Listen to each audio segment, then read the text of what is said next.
What's up, guys and girls? Today we are going to be discussing lesson 3.1, the rectangular coordinate system. Today's I can statements are the following. I can read graphs. That's our first statement. And the second thing you should be able to say to yourself or to anybody else that asks you what you learned in class today is number 2. I can understand the relationship between a linear equation and its coordinates. By the end of class today, you should be able to say both of these things. Okay, let's start with example 1, learning how to find x and y coordinates. On this particular problem, we're looking for the coordinates of point D. So let me throw your graph in here. Okay, so here's our graph. And our job is going to be to find the coordinates of that point right there. So, let's begin. An ordered pair is a set of an x and a y. The way I've always remembered it is simply alphabetical order. X comes before y in the alphabet, so we're always going to find x first. Well, this is our x-axis. Our x-axis runs across the page from the left to the right. So our first job is to find out where D is on the x-coordinate plane. So we simply count over. We've got 1, 2, 3, 4. And since we're moving to the left, that's -4 as you can see. So our first coordinate is -4. Our next job is to find the y. Well, the y-axis runs up and down your paper. So our next job is to count up. 1, 2, 3, 4. Now since we moved up, that's going to be +4. So our coordinate for this particular point, point D, is -4, 4. Always remember to go left or right first to find your x.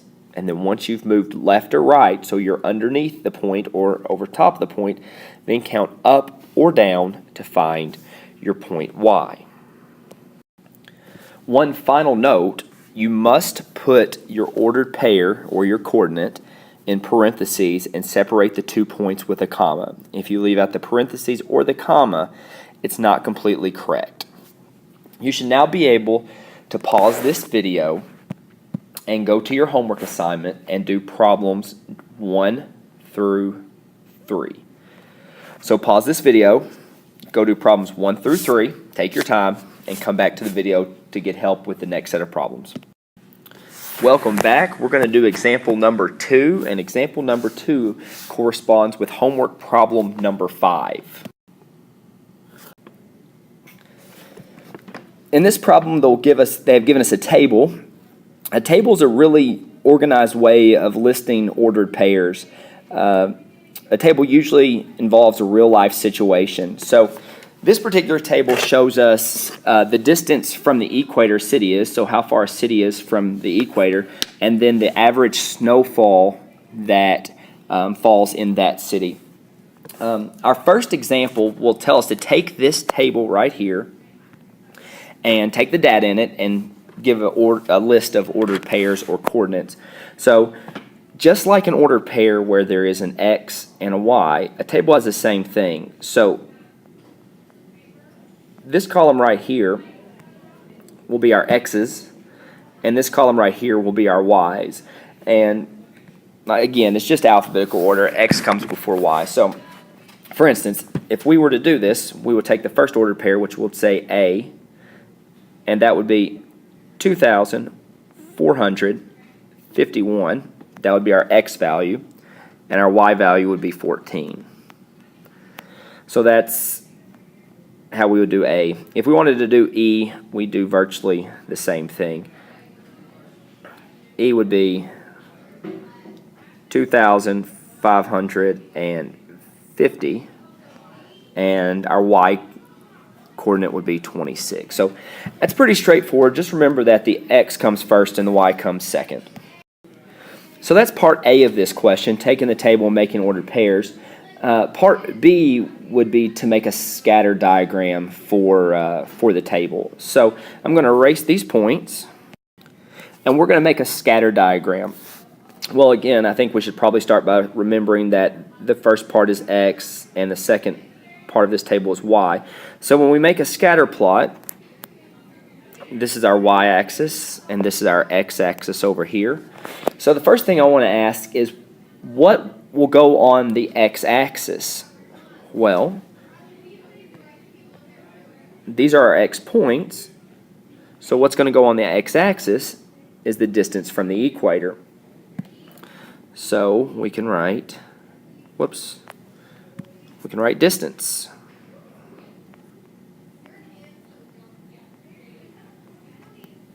And on the y-axis, we've got snowfall.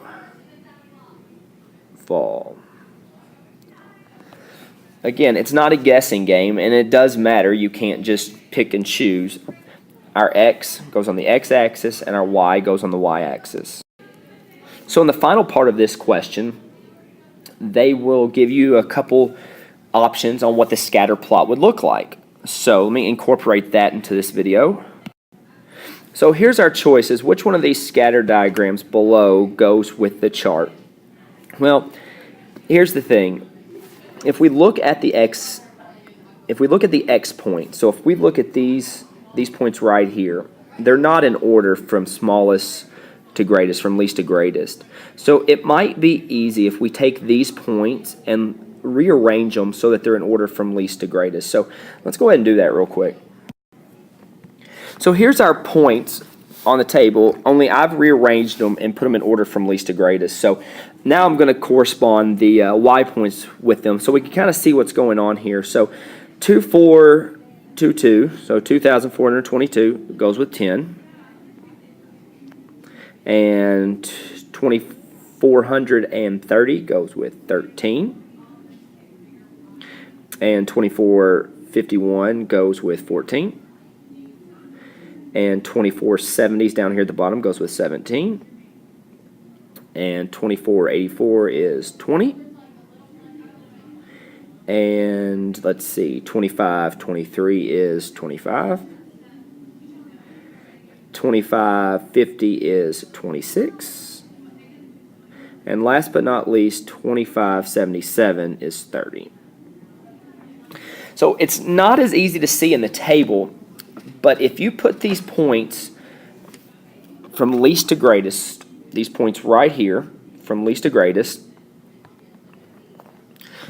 it's easy to see what's going on. As a city gets farther and farther away from the equator, so as the distance increases, the snowfall increases as well, which makes perfect sense. You know, the farther away from the equator, the more snow you're going to get. That's why we get more snow than, say, Florida does, but Chicago gets way more snow than we do. So which table corresponds with this? Well, it looks like if we glance at here, we've got two options. This can't be it because it says it kind of goes like this, and that's not linear. This isn't right either. So we can choose one of these two. As the distance gets greater, the snow goes up. So what makes these two different? If you said the labels on the x and y axis, you're exactly correct. We've got distance and we've got snowfall.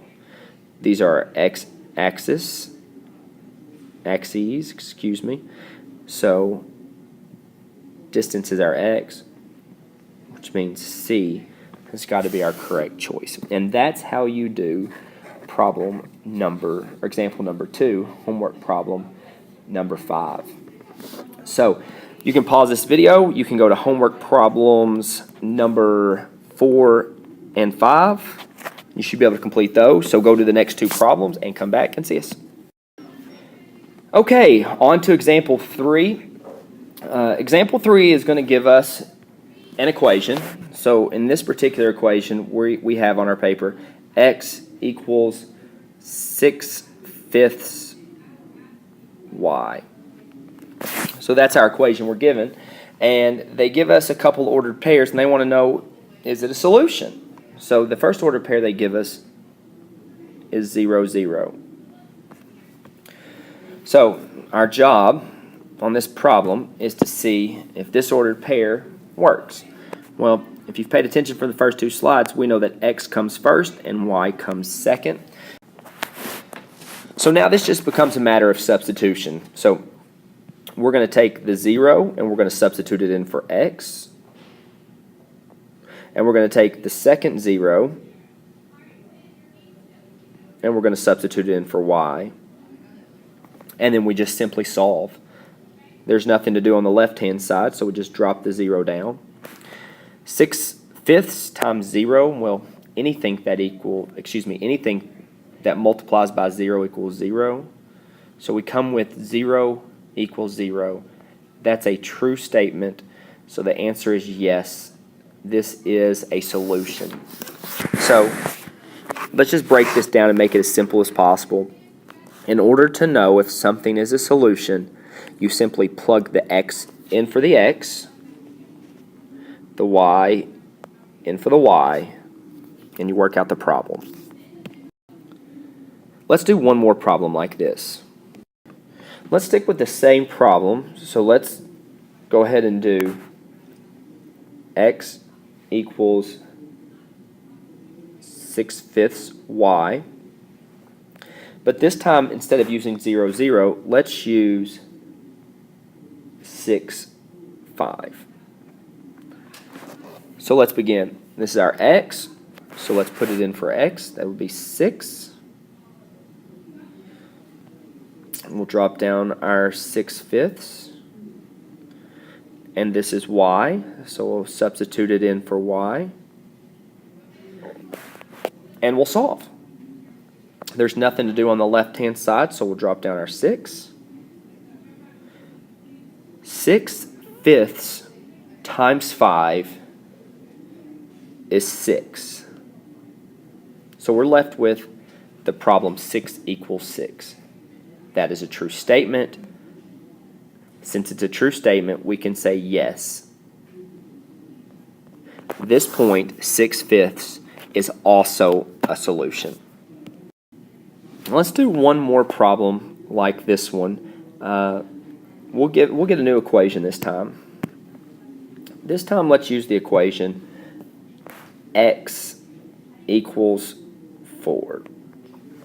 Now, some of you are probably looking at this and say, whoa, this is different than the first one. And you're right, there is no y. But that's okay. That's okay. There doesn't always have to be a y, and there doesn't always have to be an x. So they're going to give us 3 ordered pairs this time. They give us -3, 4. They give us 4, 2. And they give us 4, 0. Now, just like before, our job is going to be able to substitute these ordered pairs in one at a time. One at a time. We'll do this one first. We'll do this one second. We'll do this one third. One at a time to see which one makes it true. Now, some of you might be able to look at this right off the bat and know which one of these make it true and which ones don't, but others may not. Now, recall, x comes first, y comes second. Now, here's what makes this problem different. There is no y in the problem. You don't see a y anywhere. There's simply not a y. So, these numbers right here, we don't need them. As a matter of fact, I can erase them because they don't matter. So let's just erase these. They don't matter. There's no y in the problem. If there's no y, then we don't need these second numbers. So all we need, I'll even erase this. All we need are these x's. So x equals 4. Well, if we take this and we substitute this in for x, it's going to say -3 equals 4, and that is not true. Wrong. So if we do it again, let's go back here. X equals 4. And this time we'll substitute this in here. 4 equals 4. That's correct. And last but not least, we'll go x equals 4, and we'll do it one more time. We'll substitute this in here. We've got 4 equals 4, so this one is correct as well. So let's go back in here and pencil these in. This was 4, 2, and this was 4, 0. So we can say that these two right here are solutions, but negative 3, 4 is not. Now, some of you might have recognized at the beginning that you could just look here. The problem said x equals 4. Well, some of you might have noticed, well, if these are my x's, that's not 4. This is 4. And this is 4. So some of you might have noticed right off the bat that those two would make it true. After doing these examples, you're now ready to do homework problems 6 and 7. So pause the video, go do practice problems 6 and 7, and come back. Okay, example number 5 goes with homework problem number 12, but it'll help you with all the homework problems from number 8 to number 13. So this is going to be a really useful example. What's going to happen in this example is they're going to give us an equation, and here's our equation right here. They're going to give us an equation, and they're going to give us a table, and then we're going to complete it. So let's go ahead and begin. This entire thing is simply about substituting in a number and then using the skills that we developed last chapter to solve an equation. So we're going to simply substitute and solve. SS, substitute and solve. So let's go ahead and let us begin. Our first one's going to be 2x plus 8y equals 6. I'm going to draw that line down the center, and we're given, for the first one, x equals 0. So again, substitute and solve. We've got 2. I'm going to do the substituting part in red. X is 0 plus 8y equals 6. So the first thing we do is we simplify. We look over here. 2 times 0 is 0. Those cancel out. So we're done with those. That was pretty easy. So we drop down what we have. 8y equals 6. We need to isolate y. This is a multiplication problem, so we will divide.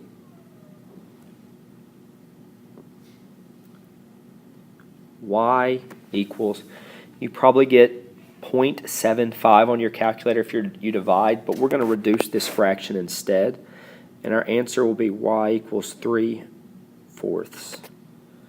So my box is kind of small up here, but I'll go ahead and write in 3/4. That actually is probably my best penmanship yet. So let's erase this problem. Let's go ahead and do the next one. We're going to use the same equation. So we have 2x plus 8y equals 6. This time we're told that y equals 0. So this time we're not going to mess with x. So we've got 2x plus 8. This time y is 0. Again, it's a two-step process, guys. Substitute and solve. Okay, on the left-hand side, we know that 8 times 0 is 0. Those cancel out. We can drop down our 2x. We can drop down our 6. 2x is a multiplication problem, so we'll divide both sides by 2. And we get x equals 3. Fill in our table. We've got one more to do. Our last one. 2x plus 8y equals 6. And let's see what we're given this time. We are given that y is 1. Again, 2 s's, substitute and solve. 2, we're looking for our x, we don't have it, plus 8. They tell us that y is 1 this time. I like Put this in green.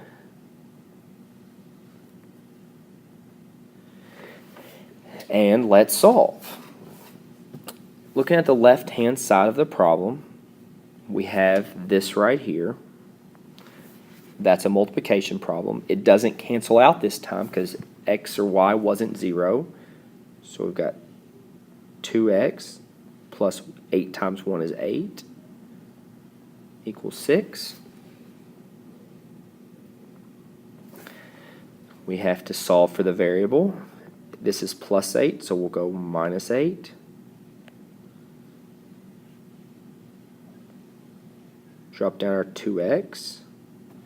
6 minus 8 is negative 2. Last but not least, we will divide by 2. We get x equals negative 1. And our table is complete. So, for homework problems 8 through 13, you simply need to look at what they give you. X was 0. Y was 0. Y was 1. And you're simply going to substitute what you're given in. Make sure you do it for the correct variable. If they give you x, put it in for x. If they give you y, like they did right here, put it in for y. Once you substitute it in, take your time, use what you learned last chapter, and solve the problems.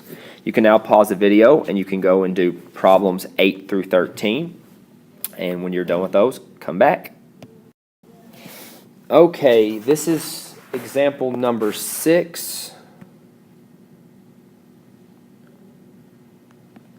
And we're going to talk about how points on a graph correlate or correspond to one another. We have a couple options. We can have a positive correlation.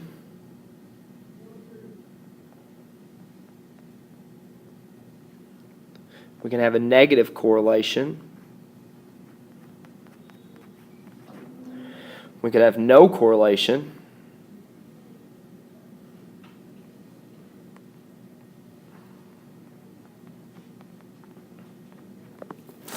Those are our main options. So let's talk about positive real quick. Positive we'll do in green.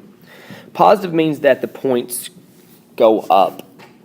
The general directions of the points increase. So as the x gets bigger, the y gets bigger as well. So take a second, and think about which one of these you think would be positive. If you said D, B, and C, you'd be correct. Those are positive correlations.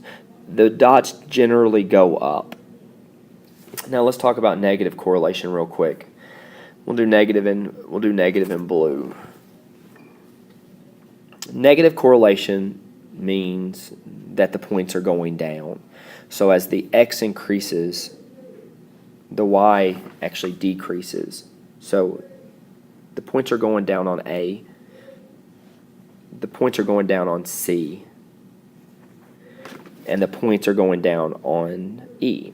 So in this particular example, we actually don't have any that would be no correlation. So for the time being, we'll erase no correlation. But we'll talk about no correlation a little bit later. So we've got 3 that are positive, and then we've got 3 that are negative. But these 3 graphs that are positive aren't exactly alike, so we can get a little bit more specific. We can break these down even more. We can go weak. We can go strong. And then we can also call one perfect. Okay, so we'll keep these color coordinated as well.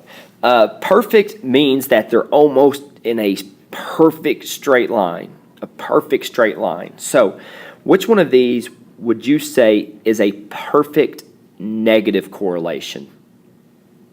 Which one is going down and almost in a perfect straight line? So if you connected the dots, it would be almost perfect. If you said E, then you're correct. Which one would you consider a perfect positive correlation? Going up, that means positive, and almost a straight line. If you said D, you'd be correct. So D and E are perfect correlations. D is positive and E is negative. So let's talk about our strong correlations. Strong means they're almost in a straight line, but not perfect. So let's talk about the negative. Let's find the one that goes down, pretty close to a straight line, but not exact. If you said A, then you're right. It's close. The dots are pretty close to being a straight line, but not exactly. And let's find the positive strong correlation. If you said C, you'd be correct. They're going up. They're close together. They're not really spread out that much. There we go. So last but not least, let's talk about a weak correlation. As you can see in B and E, they're all kind of spread out a little bit. Now, if you look at it, the general trend of B is that those dots are going up. They're just not going up in a real neat, organized manner. So we would call that a weak positive, and we would call this one a weak negative. Now, on your guided notes, you'll see that it says the graph blank shows a scatter plot that indicates a strong positive correlation, not a perfect correlation. So our strong positive would be this one right here. They're going up, and they're close to being in a straight line, but it's not perfect. You can pause this video. You should be able to do homework problem 14 and come back. We have one more example. Our final example is example 7. Example 7 goes with homework problems 15 through 18, and this one is just like homework problem number 16. So our example that we're going to do to wrap up these notes is 4x plus 5y, do y in red here, equals 20. At the end of this problem, we want it to be y equals, and we want everything else to be on the other side. So we want this to be our final answer. So our job is to get y by itself. Our first step is going to be to move this 4x to the other side. Last chapter, we learned how to do this. If there were x's on both sides, we picked one, we moved it to the other side. So it's positive 4x, so we're going to go minus 4x. 4 minus 4 is 0. Goodbye. Minus 4x. We have to keep everything balanced. If you do it to one side, you have to do it to the other. So 5y is left on this side. But what's left on the other side? Students make a big mistake here, so pay attention. Pay close attention. You can't subtract 4x from 20. They're not like terms. You just can't do it. A lot of people at this point would put 16x, and those people would be very wrong. You cannot subtract 4x from 20, so we simply write 20 minus 4x. That's all we can do. They're not like terms.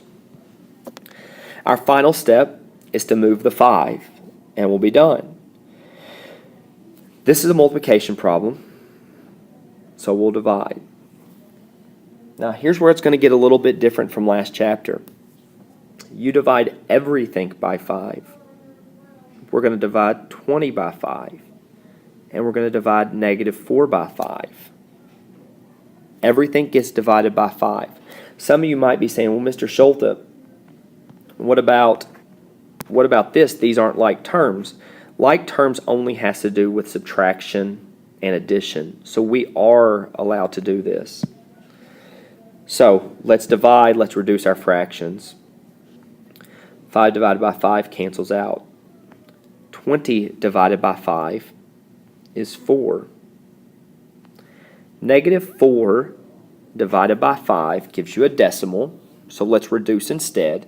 Negative 4 divided by 5 does not reduce, so our final answer will be negative 4/5 x. So let's recap what we did. We started by subtracting 4x from both sides. Remember, we weren't allowed to subtract here, so we just wrote 20 minus 4x. Finally, we divided because this was a multiplication problem. 5 divided by 5 canceled out. We are left with just y. 20 divided by 5 is 4.